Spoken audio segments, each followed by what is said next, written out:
Hi, I'm Sean McCormick, and I'm working alongside Pat Howell, and our project is motivating forklift operators. So let's go back a couple summers to when I was working with Jacobson Companies. Their tagline is "Can Do Logistics." Jacobson is a third-party logistics company. They focus on warehousing of other companies' products as well as the transportation aspect. They're based out of Camp Hill, Pennsylvania, which is where their largest warehousing campus is. There's 17 warehouses, and I specifically was working in Building 6, which was holding Bryce packaging products and DSM chemicals, which sounds like a ton of fun because it is. And that warehouse is about 250,000 square feet.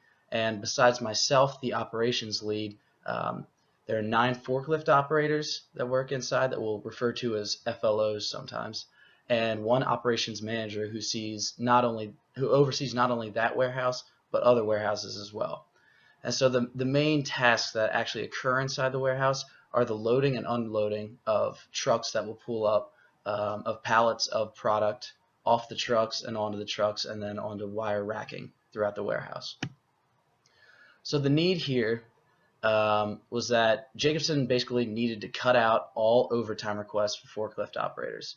Usually, on a typical day, one or two flows would stay late to finish the work that they couldn't get done in their normal 8-hour time shift. Upper management decided that they needed to completely cut these overtime hour costs while still getting the forklift operators to complete all the work that had to be done for the day. So the current plan that management had in place, you can see the forklift operators are paid on hourly wages, and then every time they work an hour of double time, they're actually getting paid double for every time they're staying late to do all this extra work. So the company decided to focus on satisfying the drive to bond. They added company cookouts like grill lunches. They bring in surprise pizzas to try and facilitate this better environment, to make it a more pleasing environment for the actual forklift operators to work in. And they added employee bingo, which is just loads of fun. Every morning, forklift operators come in and pull the next number out of the hat, and the first one to get the full bingo on their card gets a cash prize of $50.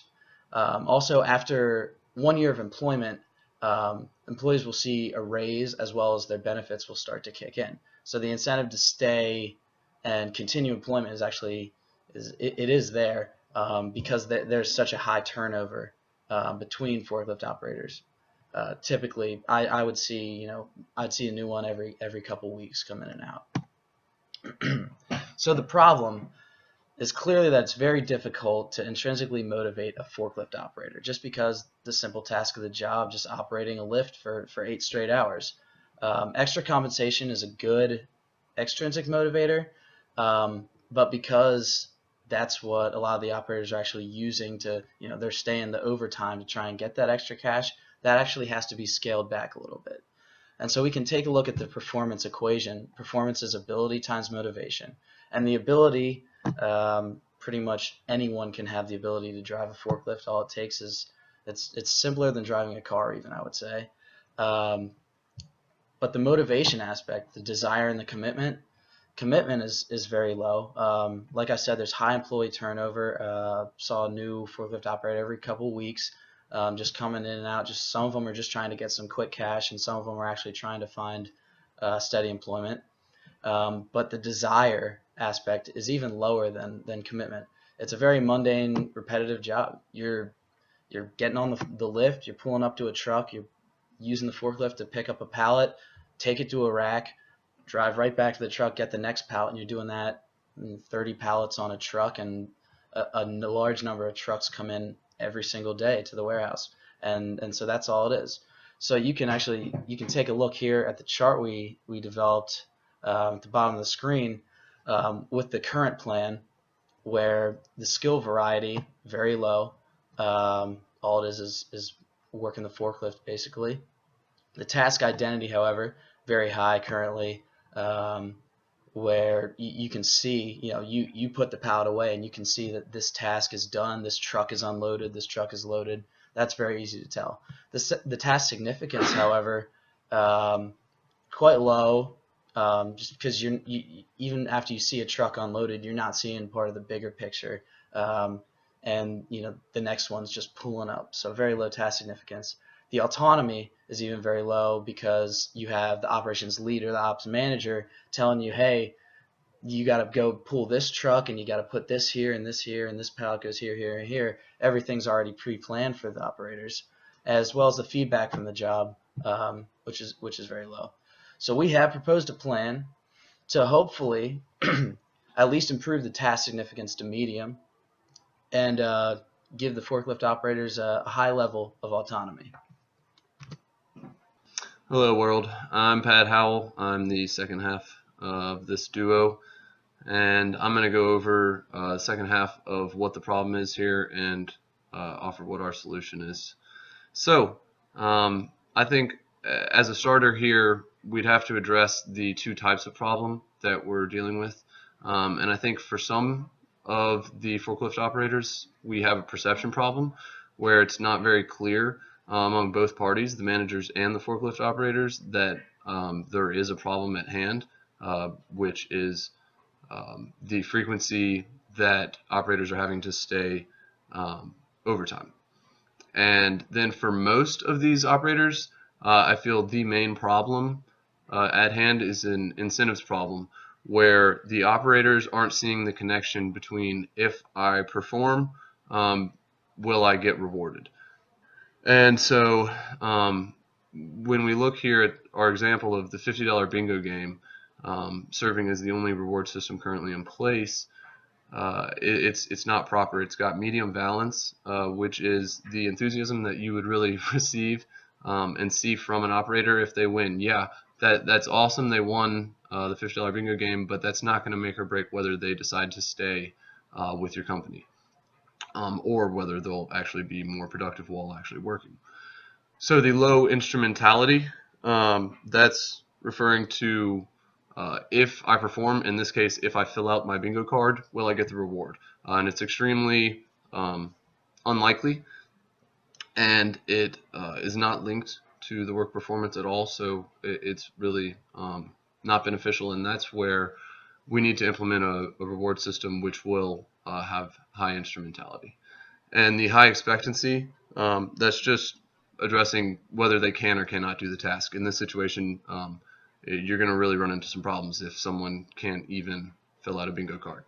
So we need to completely restructure this, and that's what I'm going to go over. So our solution. The first part to our solution, I felt, is completely restructuring the reward system. And Pink goes over in his book how when truly intrinsic motivation is not possible, there's three main things you really need to address with your employees. You need to explain why the task remains necessary, acknowledge that it is a boring task, and give as much autonomy as possible. So explaining why the task remains necessary, this would be simple communication from manager to employee, explaining how if they're 2 hours late sliding the pallets from the warehouse onto the truck, and that truck misses its traffic hour, if it was going to miss traffic hour, hits traffic hour, it gets 3 hours more delayed to its destination, misses the 5 o'clock deadline, and then you're an entire day behind, and you've lost out on hundreds of $1,000s worth of revenue. So explaining how that ripple effect goes all the way back down to the operators, making them understand their importance in the process would be very important. Acknowledging that it is a boring task, which I say here, unleashing the positive side of the Sawyer effect, which would mean trying to incorporate it more into a game, make it more fun for forklift operators as opposed to such a mundane unload, load, unload, unload type of task, and kind of introduce more fun into the process, and to give as much autonomy as possible, which would be really just to give them the freedom to unload and load the pallets however they feel they can get it done the fastest. As long when we come in as managers and overemphasize exactly one way to do something, they're gonna respond with lower motivation levels. And just another quote here from Pink: for routine tasks which aren't very interesting and don't demand much creative thinking, rewards can provide a small motivational booster shot without the harmful side effects. And this is addressing the fact that he does say in his book that extrinsic rewards can undermine the intrinsic values of the job. But in this situation where it's really just a simple basic task, it actually can provide very, very helpful small steps and motivational boosters for them. So just a quick comparison of the financial incentives plan. Sean already went over the current plan, which has double pay for overtime, benefits after 1 year, and just the bingo card extra bonus plan. And we're going to stick with hourly pay, but we'd really like to address increased efficiency resulting in no overtime. The overtime is the major cost that our company is suffering from this lack of performance, and that's the first and most important thing we really want to address. And I think introducing benefits after 8 months will provide employees with much stronger motivation and commitment to stick with the job, and would really kind of hit home on the employee retention rates that we currently have. Taking the budget that currently is used for the bingo game and towards overtime pay, and redistributing and restructuring that into a performance-based cash bonus system where if employees are getting all of their work done on time every single day, they're going to be compensated for it, and the employees who do not perform will either be let go and replaced, or serious action would need to be taken in order to get them more on track. I think quarterly performance reviews to maintain recognition and appreciation with employees can make them feel more accountable, and can also give you the advantage of giving them much more positive direction and guidance into how they can perform at the highest level that you do expect from them. And that'd be another way to crucially cut down on the amount of overtime pay you'd have to come in with. So explaining why the task is necessary, really one of the things that Pink drives home for us is that you have to address that there's a problem at hand, which is attacking that perception problem and making these changes to address those problems in order to make financial compensation fair for those who perform at the expected rate, which takes care of your incentives problem.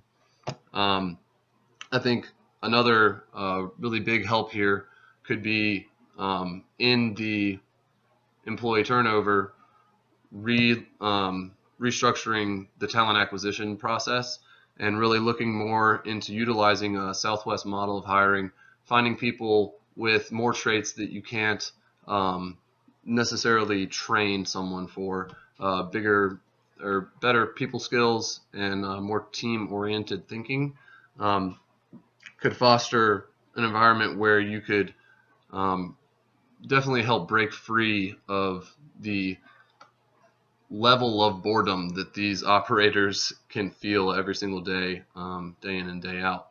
And I think this would really help address the high turnover rate, and would in the end really improve the commitment to the company, which would in turn improve overall motivation.